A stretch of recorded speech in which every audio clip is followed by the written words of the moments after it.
At a luxury charity gala in Chicago, Ethan Whitmore kicked his wife's chair aside and laughed when she nearly fell in front of his wealthy friends. A few people smiled. One investor even asked Naomi if she worked for the catering staff. But what nobody in that ballroom knew was that the entire foundation carrying Ethan's name legally belonged to her. And before the night was over, the woman they ignored would quietly begin destroying everything he built. At a luxury charity gala in Chicago, Ethan Whitmore kicked his wife's chair aside and laughed when she nearly fell in front of his wealthy friends. A few people smiled. One investor even asked Naomi if she worked for the catering staff. But what nobody in that ballroom knew was that the entire foundation carrying Ethan's name legally belonged to her. And before the night was over, the woman they ignored would quietly begin destroying everything he built. The Grand Palmer Hotel in downtown Chicago glowed like gold under the winter lights. Crystal chandeliers hung from the ceiling. Jazz music drifted softly through the ballroom. Wealthy donors in black tuxedos and diamond jewelry laughed over champagne, while cameras flashed near the stage. At the center of the room stood Ethan Whitmore, confident smile, expensive watch, one hand resting casually in his pocket, as investors surrounded him like he was the most important man in the city. And a few steps behind him stood Naomi Carter, quiet, elegant, almost invisible. Her dark brown satin dress moved softly as she walked between tables, checking seating cards and donor names on her tablet. She looked calm from the outside, but exhaustion sat behind her eyes like something heavy she had carried for years. "Naomi!" Ethan suddenly called across the room, loud enough for everyone nearby to hear. "Can you stop rearranging flowers and bring the Hendersons their wine?"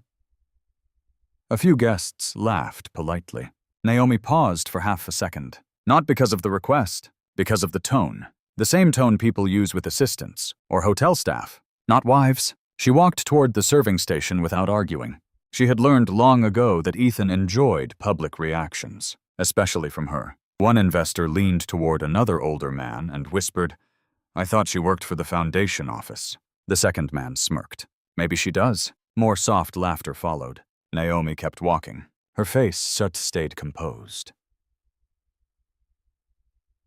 But something inside her tightened slowly. Years ago, Ethan used to introduce her proudly, back when the foundation was small, back when they built donation drives together in church basements and community centers on the South Side. Before magazine covers, before private clubs, before Ethan started believing his own publicity. Naomi handed the wine glasses to the Hendersons with a polite smile. Ethan stepped beside her and casually placed a hand on her shoulder. To everyone else, it looked affectionate. Naomi knew better. It was control. "You'll have to excuse my wife," Ethan joked smoothly while guests chuckled around him. Naomi has a beautiful heart, but business strategy, not really her lane. A louder wave of laughter spread through the group.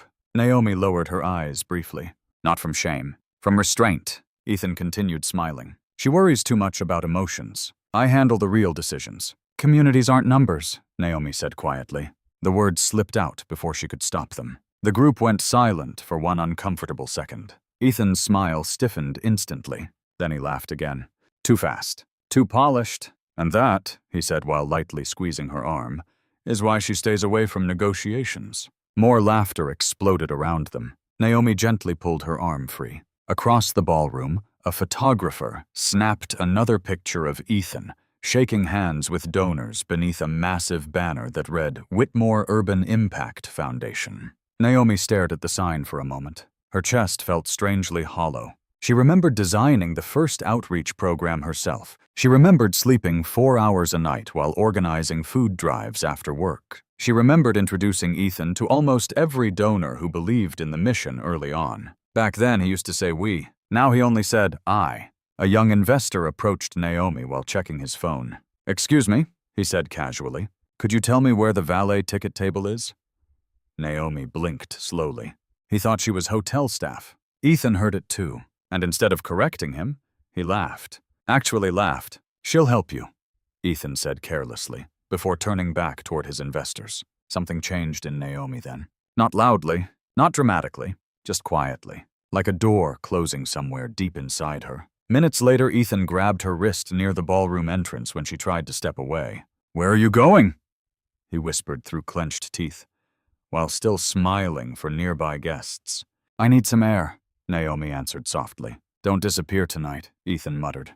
"These people are here because of me." Naomi looked at him carefully for the first time in years. Really looked at him, and suddenly she realized something painful. Ethan no longer saw her as his partner, only as part of his image. 10 minutes later, Naomi stood alone near the hallway outside the ballroom, while voices and laughter echoed behind the doors. Then she heard Ethan speaking to an investor nearby. Calm voice, confident tone. "Without me," Ethan said with a small laugh, "she'd be nothing." And that was the exact moment Naomi stopped trying to protect the man she once loved. 7 years earlier, before the luxury hotels and newspaper interviews, Naomi Carter spent most of her mornings inside a small community office on the south side of Chicago. The building was old. The heater barely worked during winter. Children's drawings covered the hallway walls beside shelves filled with donated canned food and folded blankets. Naomi loved that place anyway. She worked as a social worker, helping low-income families find housing, counseling, and emergency support. The pay was terrible. The hours were worse, but people trusted her. That mattered more to Naomi than titles or money. She listened carefully when people spoke. She remembered names. She showed up when others didn't. That was how she met half the city without ever trying to. Church leaders knew her. Teachers knew her. Small business owners knew her. Even local politicians respected her because she never treated struggling people like statistics. Ethan Whitmore entered her life on a rainy Thursday afternoon, carrying a broken laptop bag and a face full of frustration. Naomi still remembered it clearly. He sat alone near this coffee station during a non-profit networking event, while everyone else mingled around the room. White shirt slightly wrinkled, eyes tired, one hand rubbing his forehead while staring at financial notes spread across the table. "Long day?" Naomi asked gently while pouring coffee beside him. Ethan laughed quietly. "More like a long year." That was the first honest thing she heard from him. Most people at those events tried too hard to sound successful. Ethan looked embarrassed by failure instead. He explained that he had launched a small urban education startup connecting underfunded schools with mentorship programs. The idea sounded good, but the company was collapsing. Investors stopped returning calls. Staff had already quit. He was behind on rent for his office space. "Maybe I'm just not built for this," he admitted softly. Naomi studied him for a moment. Back then, Ethan did not sound arrogant. He sounded tired, human. "Or maybe," Naomi replied, "you built something before building trust." Ethan looked at her carefully after that. Really looked at her. And for the first time in months, someone wasn't judging him by numbers. They talked for almost an hour that day. Then another hour the next week. Slowly, Ethan started appearing around Naomi more often. Sometimes he walked her to the train station after work. Sometimes he brought cheap takeout to her office when she stayed late organizing community drives. He listened when she talked about struggling families. He remembered details. He asked questions. Naomi fell in love slowly, which made it worse later. Because there was no obvious moment where everything became toxic. At first, Ethan truly seemed kind. One night, Naomi introduced him to Pastor Ellis, a respected church leader who ran several youth programs across Chicago. That meeting changed Ethan's entire future. Pastor Ellis agreed to let Ethan test his mentorship project inside 3 community centers. The program succeeded almost immediately. Attendance doubled. Local media noticed. Then donors started calling. Ethan cried the night he received his first major funding check. Naomi remembered sitting beside him on the floor of his tiny apartment, while unopened bills covered the kitchen counter. "You saved me," Ethan whispered while holding her hand tightly. Naomi smiled and shook her head. "Number, people believed in your mission." "Because they believed you first," he answered. At the time, the words sounded loving. Honest. Maybe they were. For a while, success changed their lives beautifully. Ethan's company grew into a non-profit foundation. They rented a better apartment. They traveled occasionally. Ethan insisted Naomi become part of the organization officially because, in his words, none of this exists without you. Those early years felt warm, real. They worked late together, reviewing grant proposals at the kitchen table while eating cold pizza after midnight. Ethan used to kiss Naomi's forehead whenever she fell asleep over paperwork. Back then, he still said we. But fame changes some people quietly. At first, it was small things. Ethan interrupting Naomi during meetings. Ethan speaking over her in interviews. Ethan joking that Naomi was too emotional for executive decisions. Then came the articles praising Ethan as a visionary, while barely mentioning Naomi at all. He stopped correcting people. Then he started enjoying it. The more successful Ethan became, the less space Naomi seemed to occupy beside him. Until one night, almost 2 years later, Naomi sat alone in her office updating donor information when she opened the foundation website and froze. Under the section labeled Founders and Executive Leadership, Ethan's name remained at the top beside a large professional photo. Naomi's name was gone completely. Naomi never asked Ethan why he removed her name from the foundation website. Not that night, not the next morning either. She already knew what his answer would sound like. Smooth, reasonable, carefully designed to make her question herself instead of him. And that was exactly what happened 3 days later when she finally brought it up over dinner. Ethan barely looked up from his phone. "It's not a big deal, Naomi. I helped build the foundation," she said quietly. "I know," Ethan replied with a tired sigh, "but public branding matters. People connect better with one face leading the organization." Naomi stared at him across the kitchen table. "So you removed me completely?" Ethan finally looked up then. Calm expression. Gentle voice. That voice always made her doubt her own instincts. "You're overthinking this," he said softly. "Why do you always turn everything into a personal attack?" And somehow, by the end of the conversation, Naomi found herself apologizing. That became the pattern of their marriage. Ethan controlled things slowly, quietly. Never enough to look abusive from the outside. He handled all financial accounts to reduce stress for her. He approved every public interview before she spoke. He corrected her during meetings, until she eventually stopped speaking altogether. Even her clothes changed. Ethan started suggesting darker dresses because they looked more professional. Then he suggested she wear her hair straighter at donor events because it appeared cleaner for media photos. "I'm just helping your image," he would say. Naomi told herself compromise was normal in marriage, but compromise slowly became disappearance. The foundation grew bigger every year. More money, more press, more political connections. Yet somehow the communities Naomi once worked closest with began receiving less support. At first, she noticed small cuts in funding. Then entire youth programs disappeared from Black neighborhoods on the South Side. Mentorship centers closed. Scholarship budgets shrank. Ethan redirected resources toward wealthier suburban districts with richer donor visibility. "Those areas generate stronger partnerships," Ethan explained during one board meeting. Naomi sat quietly while mostly white board members nodded around the table. She felt sick listening to them discuss struggling communities like marketing strategies. Afterward, she confronted Ethan privately inside his office. "Those programs mattered," Naomi said carefully. Ethan leaned back in his chair, annoyed already. "You're being emotional again. Kids are losing support. And we're gaining major corporate donors." Naomi folded her arms tightly. "That's not why we started this foundation." Ethan's face hardened instantly. "No," he replied coldly. "That's why you started it. I'm trying to turn this into something sustainable." Naomi stood there silently while something heavy settled deeper inside her chest. He said things like that often now. Little comments separating himself from her values, her work, her identity. Then later he acted confused when she became distant. "You've changed," he told her one night while they got ready for bed. Naomi almost laughed at the irony. Some nights she lay awake staring at the ceiling, asking herself impossible questions. Was Ethan always like this? Did success corrupt him? Or had she simply fallen in love with a version of him that never truly existed? Divorce crossed her mind more than once, especially after Ethan started embarrassing her publicly during events. But every time she seriously considered leaving, another voice inside her whispered something painful. Maybe marriage is hard for everyone. Maybe he's just stressed. Maybe success changed him temporarily. Maybe the man she loved is still somewhere underneath all this. That hope kept her trapped longer than fear ever could. One afternoon, Naomi visited an old community center she used to help fund years earlier. Paint peeled from the walls now. Half the classrooms were closed. A teenage volunteer recognized her immediately. "Miss Naomi," he said with a smile. "Are you bringing the scholarship program back?"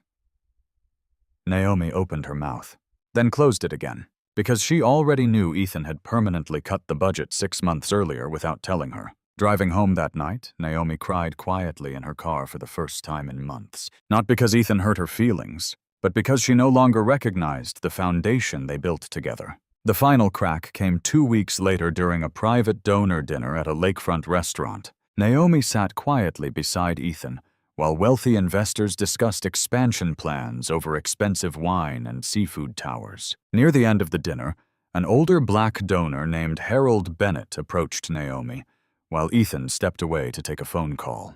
"Mr." Bennett had supported community programs in Chicago for decades. People respected him because he never donated for publicity. He studied Naomi carefully for a long moment before speaking. "Can I ask you something personal?" Naomi nodded politely. "Mr." Bennett lowered his voice. "Why are you still letting him speak for you?"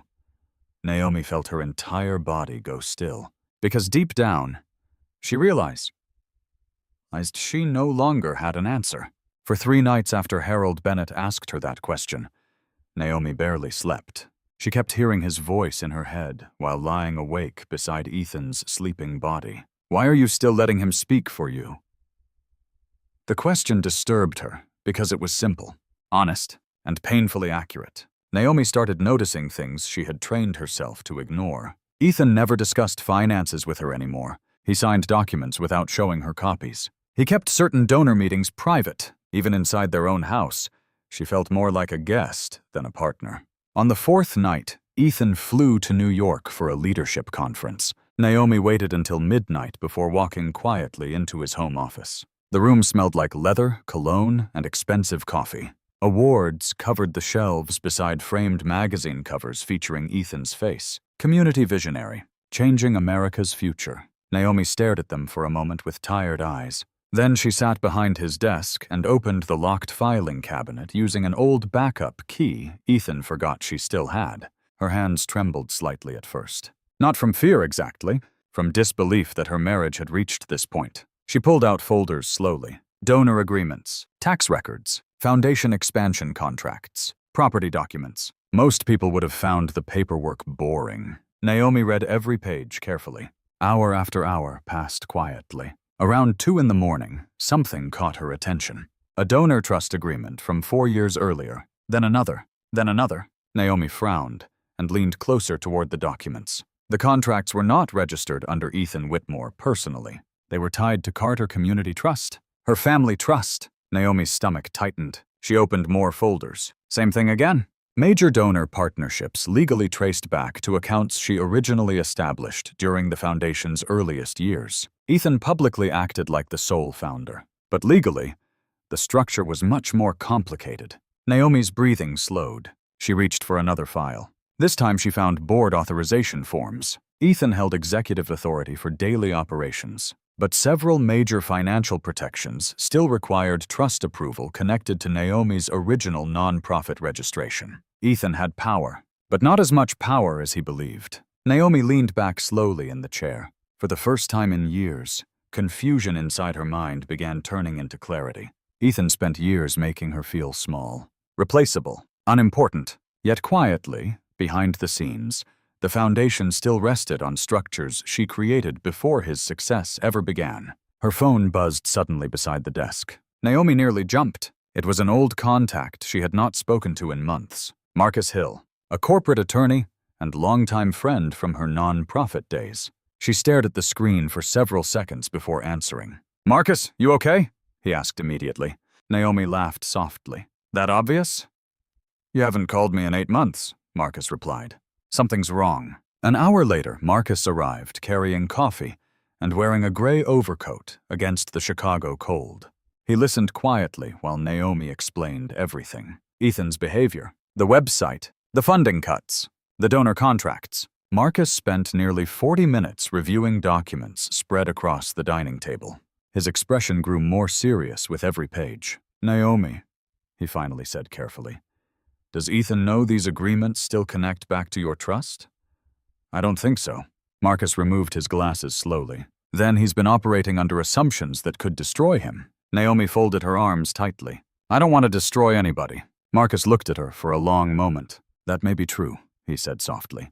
"But Naomi, he's been erasing you." The room fell quiet after that, because deep down she knew he was right. Over the next week, Naomi began preparing silently. Not emotionally, strategically. She scanned contracts and saved copies onto encrypted drives. She photographed financial records. She forwarded old donor communications to a private email Ethan didn't know existed. She even started recording certain conversations after Ethan casually denied statements he had clearly made days earlier. "I never said that," he would tell her constantly.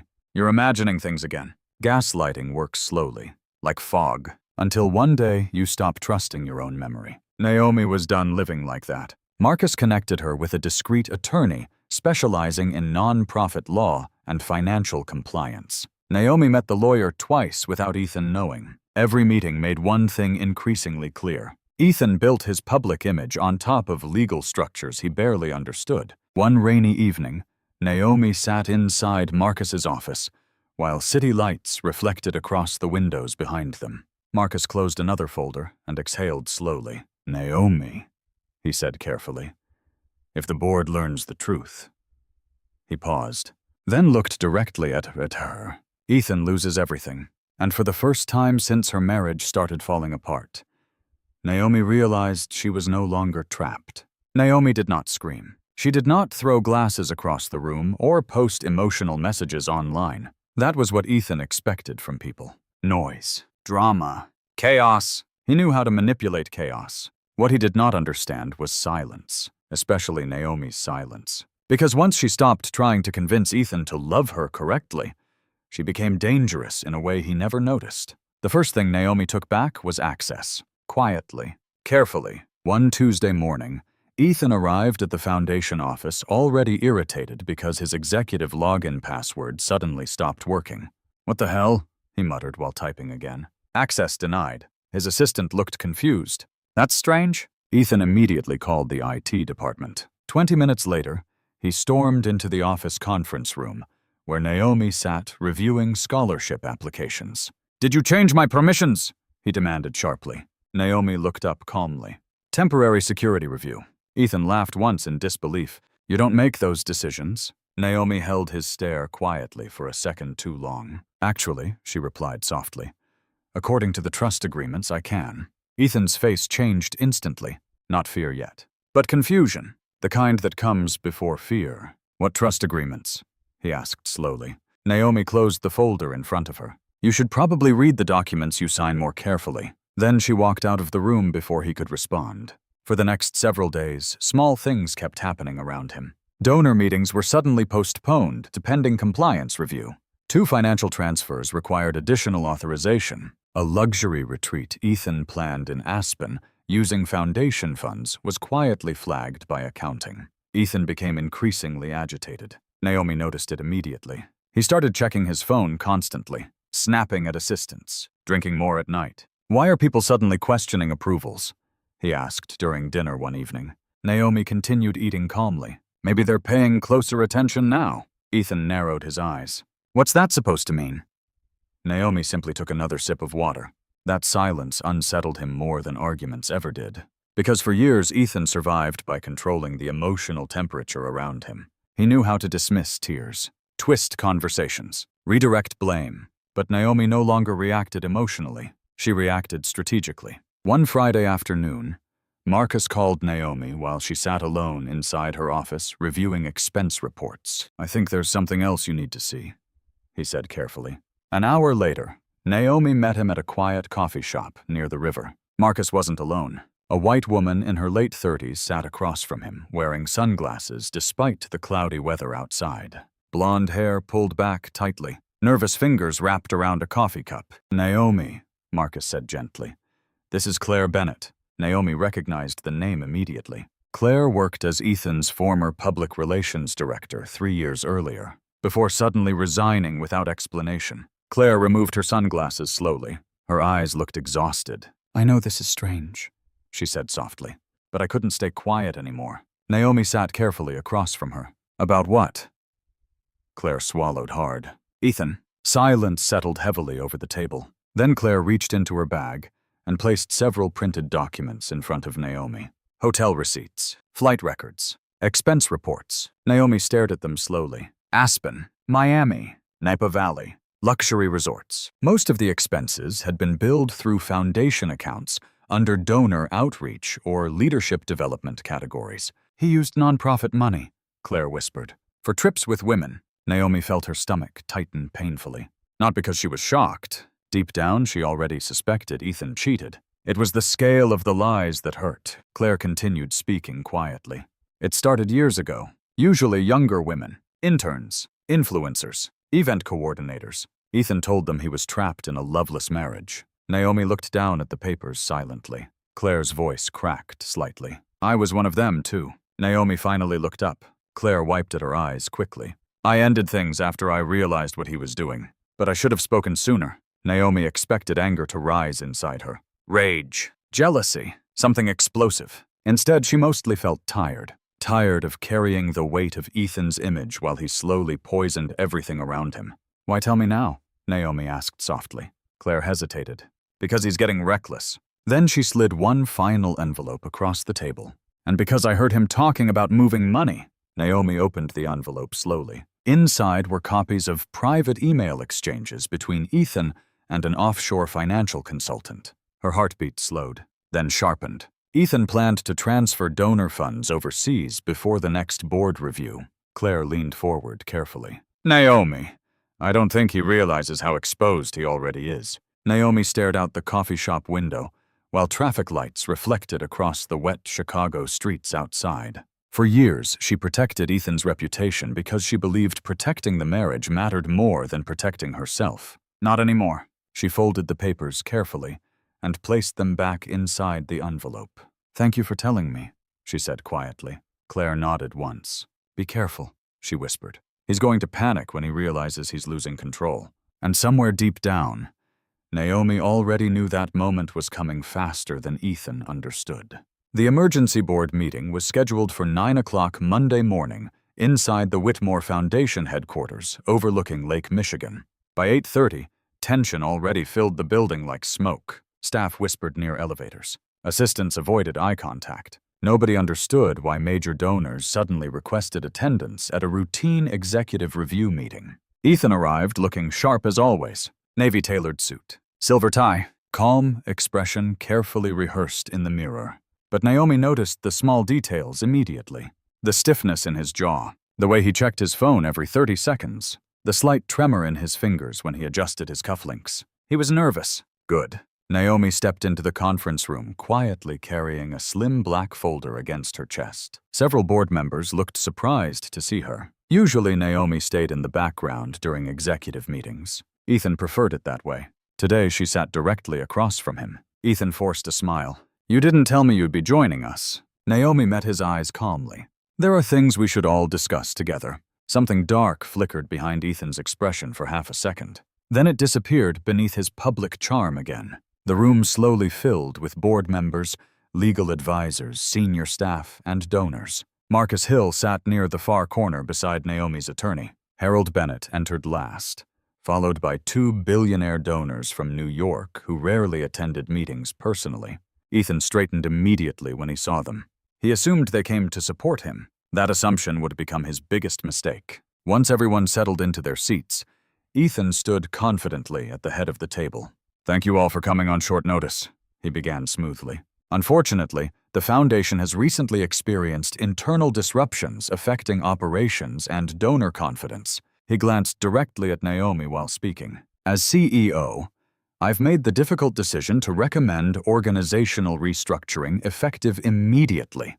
Naomi stayed perfectly still. Ethan continued. Certain individuals within leadership have exceeded operational authority, creating instability that threatens the Foundation's mission.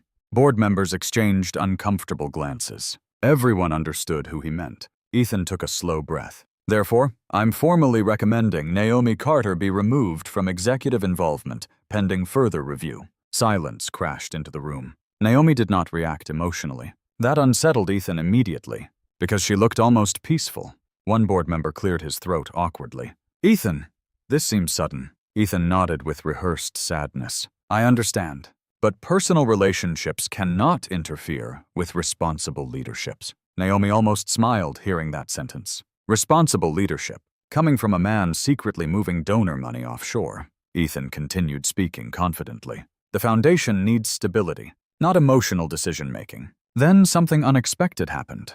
Harold Bennett slowly leaned forward in his chair. "Interesting choice of words," he said calmly. Ethan paused. "Excuse me?"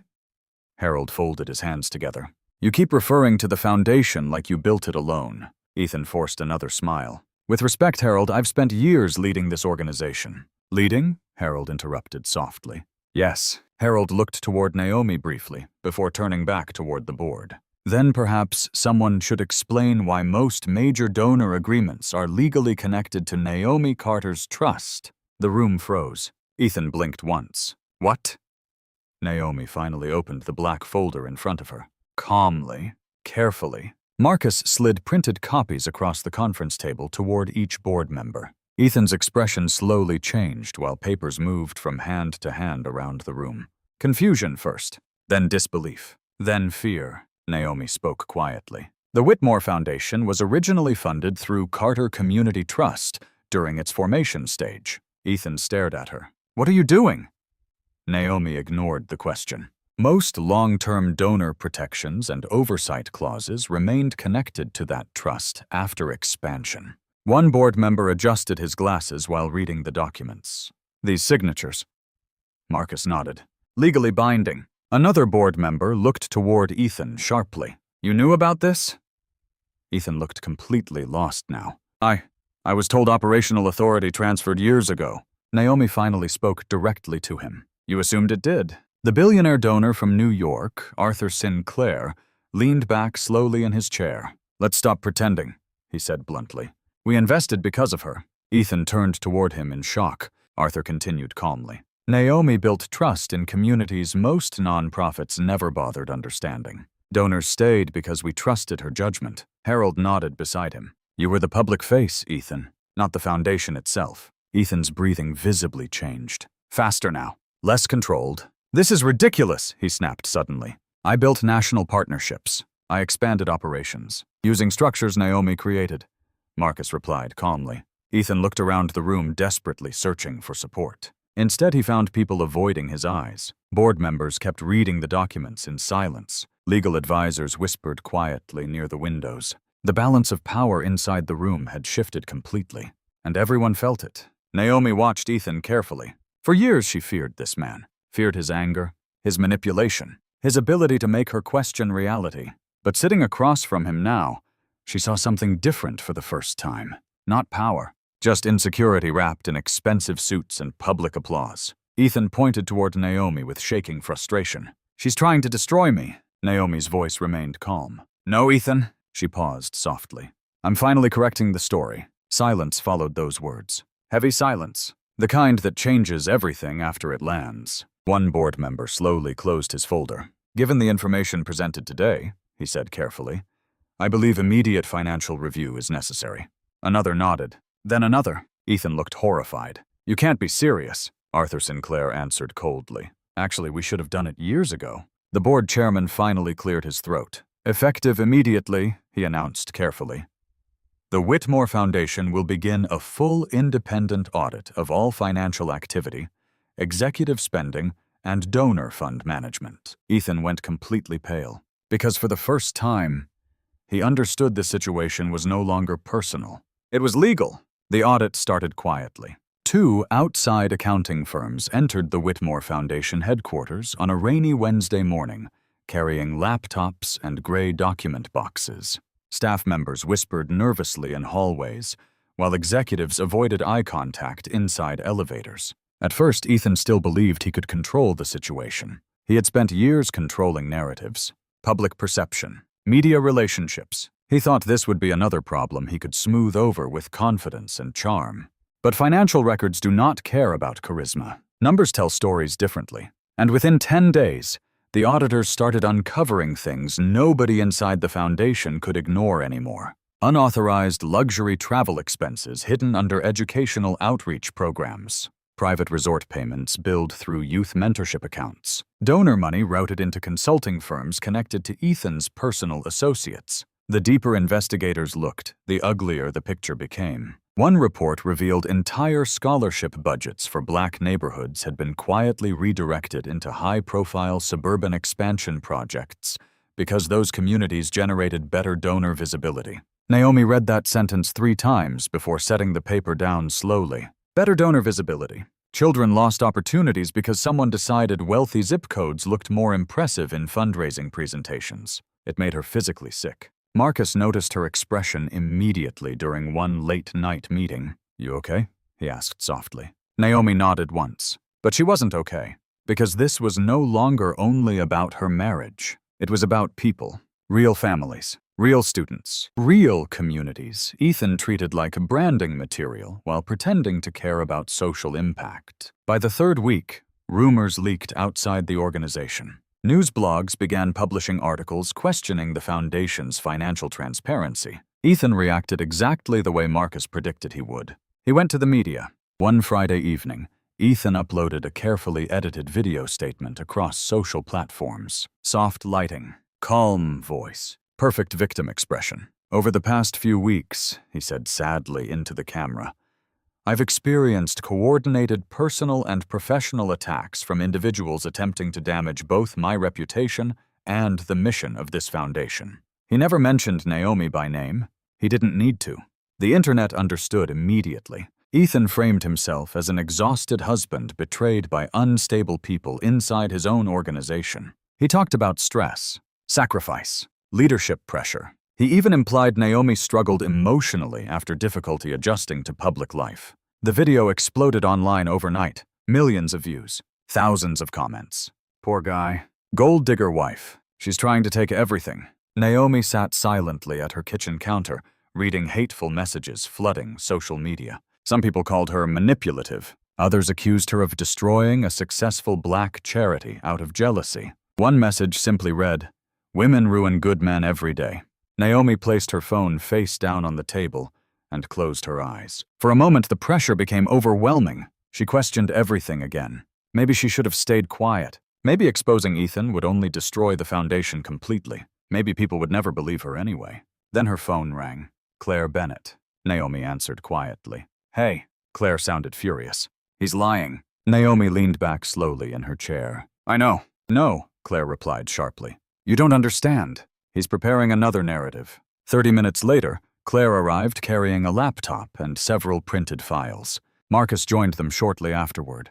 The atmosphere inside Naomi's dining room felt heavy and tense. Claire opened the laptop immediately. "Before I left the foundation," she explained, "I backed up communication records because I knew someday Ethan would try to rewrite history." Naomi stared carefully at the screen while Claire pulled up archived emails, internal memos, and private voice recordings. Ethan discussing media manipulation strategies. Ethan mocking community leaders behind closed doors. Ethan instructing staff to prioritize donors from wealthy white districts because they were easier to market. One recording made the entire room fall silent. Ethan's voice filled the speakers clearly. "People don't donate because they care," he laughed casually. "They donate because guilt photographs well." Naomi felt her stomach turn hearing it, because she remembered the exact fundraiser from that night. Families trusted him there. Children hugged him there. And behind the scenes, he talked about them like props. Claire looked toward Naomi carefully. "There's more." Then she opened a final folder containing private expense approvals connected to Ethan's affairs. Luxury hotels, jewelry purchases, flights, thousands of dollars charged through non-profit accounts. Marcus exhaled heavily. "This destroys him." Naomi remained quiet for several seconds. "No," she finally said softly. "He destroyed himself." The next morning, Claire anonymously released portions of the evidence package to several investigative journalists. Everything changed after that. Ethan's victim narrative collapsed almost instantly. News stations picked up the financial misuse allegations. Former employees began speaking publicly about toxic leadership inside the foundation. Several community organizers confirmed funding discrimination complaints Naomi had raised years earlier. Donors started calling non-stop demanding answers. Then came the moment that changed the situation from scandal into criminal exposure. Late Tuesday afternoon, Marcus walked quickly into Naomi's office, holding his phone tightly. His face looked serious in a way Naomi had never seen before. "Naomi," he said carefully, "the FB Financial Crimes Division just contacted the foundation." And suddenly, this was no longer just a broken marriage falling apart in public. It was becoming a federal investigation. Everything around Ethan Whitmore began collapsing at once. Donors withdrew funding publicly. Corporate sponsors suspended partnerships. News outlets that once praised him now ran headlines questioning how millions of dollars moved through the Whitmore Foundation without oversight. Every day brought another leak, another article, another former employee willing to speak. The board placed Ethan on temporary leave first. Then came the emergency vote 3 days later. Naomi sat quietly at the far end of the conference room, while board members reviewed final recommendations from attorneys and federal financial investigators. Ethan looked exhausted now, dark circles under his eyes, tie slightly crooked. The confident man who once controlled every room no longer existed. Based on current findings, the board chairman announced carefully, "The Whitmore Foundation is terminating Ethan Whitmore, effective immediately." Silence filled the room afterward. Ethan stared blankly at the table for several seconds, almost like he couldn't process the words. Then came the anger. "You're making a mistake," he snapped suddenly. "This foundation exists because of me." Nobody answered. That hurt him more than arguments would have. Because once people stop defending your ego, you realize your power is already gone. Ethan stood abruptly and looked toward Naomi. "You're really going to sit there and let this happen?" Naomi held his gaze calmly. "This was already happening, Ethan. Because of you." "No," she replied softly. "Because of your choices." Ethan laughed bitterly under his breath. "Unbelievable." Then he walked out of the room while legal staff quietly avoided eye contact. Naomi expected to feel satisfaction watching him fall apart publicly. Instead, she mostly felt tired, deeply tired, because no matter what Ethan became, there was still a version of him she once loved. And grieving that version hurt more than she expected. Outside the foundation building, reporters crowded the sidewalks waiting for statements. Camera flashes exploded as Ethan exited through the front doors surrounded by attorneys. "Mr. Whitmore, are the fraud allegations true? Did donor money fund personal travel? Are federal charges coming?" Ethan ignored every question, but the panic on his face appeared across national media within hours. That night, Naomi returned home alone for the first time in years, without feeling anxious about Ethan's mood waiting inside the house. The silence felt unfamiliar, sad, but peaceful too. She made tea and sat near the living room window while snow drifted softly across the Chicago streets outside. Around midnight, her phone buzzed. "Ethan?" She stared at the screen for several seconds before answering. "What?" His voice sounded rough, smaller somehow. "Can we talk?" Naomi closed her eyes briefly. "There's nothing left to say." "Please." She almost hung up.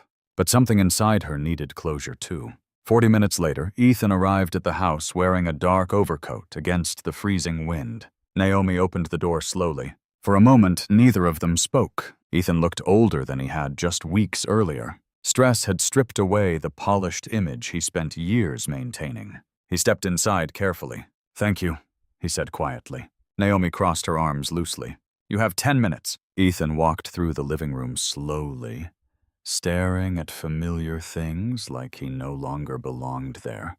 Family photos, bookshelves, the framed picture from their first foundation fundraiser years ago. "I never thought it would end like this," he admitted. Naomi said nothing. Ethan turned toward her finally. "Did you plan all this?" His voice carried no anger now, just disbelief, hurt pride. Naomi looked at him carefully for a long moment before answering. "Number." Silence settled between them. Then she spoke again, calmly, honestly. "I just stopped protecting you." The words landed harder than shouting ever could. Ethan stared at her without speaking. Naomi continued softly. "For years I cleaned up your mistakes. I defended you when donors questioned your decisions. I ignored things that should have mattered. I convinced myself loving you meant carrying the weight of who you were becoming." Ethan lowered his eyes. "Naomi." "But eventually," she whispered, "you stopped seeing me as a person." The room became painfully quiet after that. Ethan sat slowly on the edge of the couch and rubbed his face with both hands. For the first time since Naomi met him, he looked genuinely broken. Not performative, not charming, just broken. "I did love you," he said quietly. Naomi felt tears sting briefly behind her eyes. "I think part of you did." Ethan looked up at her. "And now?" Naomi exhaled slowly. "Now I think you loved being admired more." Ethan looked away because deep down, he knew she was right. A hard knock suddenly echoed through the front door. Both of them froze. Naomi frowned slightly and walked toward the entrance. When she opened the door, two federal financial investigators stood outside beside a Chicago police officer. "Miss Carter?" one agent asked politely. Naomi nodded slowly. "We're here to speak with Mr. Ethan Whitmore regarding financial misconduct connected to the Whitmore Foundation." Ethan went completely pale behind her. The investigator continued calmly. "Mr. Whitmore, we need you to come with us." And just like that, the man who once believed he controlled everything finally realized there was nowhere left to run. 3 months after Ethan Whitmore was removed from the foundation, the building felt different, quieter, lighter somehow. The giant framed magazine covers featuring Ethan had disappeared from the lobby walls. In their place hung photographs of students, volunteers, teachers, and community organizers from neighborhoods the foundation once ignored. Naomi wanted people walking into the building to remember who the work was actually for, not who got famous from it. The rebuilding process was slow. Painfully slow some days. Several donors left permanently after the scandal. Public trust had been damaged. Staff morale was fragile. And Naomi herself still carried emotional scars she rarely talked about openly. But unlike before, the foundation finally felt honest again. Naomi restructured leadership completely. Community representatives from black neighborhoods received direct seats on advisory boards. Youth scholarship programs that Ethan cut years earlier were restored first, then expanded. Small business grants returned to the South Side. Mental health support programs reopened in schools that had lost funding. Naomi personally visited community centers every week. Instead of hiding behind press conferences and corporate speeches, people noticed the difference immediately. Not because she promised perfection, but because she listened again. One afternoon, Naomi stood inside a renovated youth center watching teenagers paint murals across freshly repaired walls. Music echoed through the gym, while volunteers carried boxes of donated books into classrooms nearby. A young girl around 12 years old approached her shyly, holding a scholarship application folder. "Miss Naomi?" Naomi smiled gently. "Yeah?" The girl hesitated.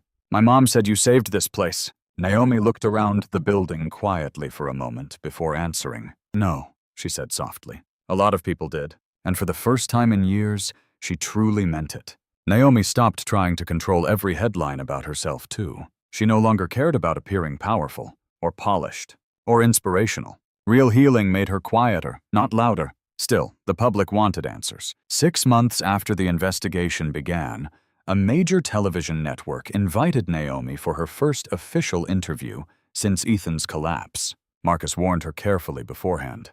"They'll try to turn this into a revenge story." Naomi nodded calmly. "I know." The studio lights felt warm against her face as cameras prepared to roll. Across from her sat veteran journalist Renee Wallace, holding a stack of notes filled with questions the entire country wanted answered. "Naomi," Renee began gently once filming started, "many people see you as the woman who destroyed one of the most powerful nonprofit leaders in America. How do you respond to that?" Naomi stayed quiet for a second before answering. "I didn't destroy Ethan." Her voice remained calm. "Steady!" The truth simply stopped protecting him. Renee studied her carefully. "Do you hate him?" Naomi looked down briefly at her hands, then back toward the cameras. "No," she admitted softly. "And honestly, that took time." The room became very still. Naomi continued carefully. "Hate keeps you emotionally tied to pain. I didn't want that anymore." Renee leaned forward slightly. "Then what did you learn from all this?" Naomi thought about the question for several seconds. About the years she spent shrinking herself inside her marriage. About the communities harmed while she stayed silent. About how easily people confuse visibility with value. Then she answered quietly. "Respect should never depend on who gets the spotlight." The sentence spread online within hours after the interview aired. Not because it sounded dramatic, but because it sounded true. Over time, the headline slowly changed. Less scandal coverage. More stories about restored scholarship programs and community partnerships. The foundation stabilized again. Not perfectly, but honestly. One cold evening, near the end of winter, Naomi locked the foundation office and stepped outside alone. Snow drifted softly across the Chicago streets while city lights reflected against the sidewalks. She pulled her coat tighter and looked up toward the skyline quietly. No cameras, no reporters, No one telling her who she needed to become for their approval anymore. Just silence. Peaceful silence. And as Naomi walked slowly toward her car beneath the falling snow, she realized something simple, but life-changing.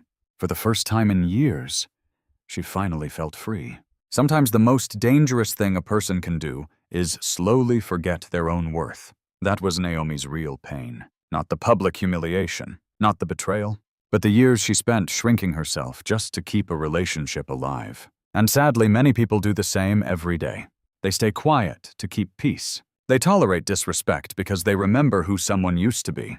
They keep protecting people who no longer protect them back. But love was never meant to feel like control. Real love does not erase your voice. It does not humiliate you to protect someone else's ego. And the people who sacrifice quietly behind the scenes still deserve respect, even if they are not the loudest person in the room. Ethan believed power belonged to whoever controlled attention. Naomi eventually learned something deeper. True power belongs to the person who no longer needs permission to value themselves. Silence can make people forget your importance. But the moment you finally defend your peace, your boundaries, and your dignity, everything begins to change. Not because revenge heals you, but because self-respect finally does.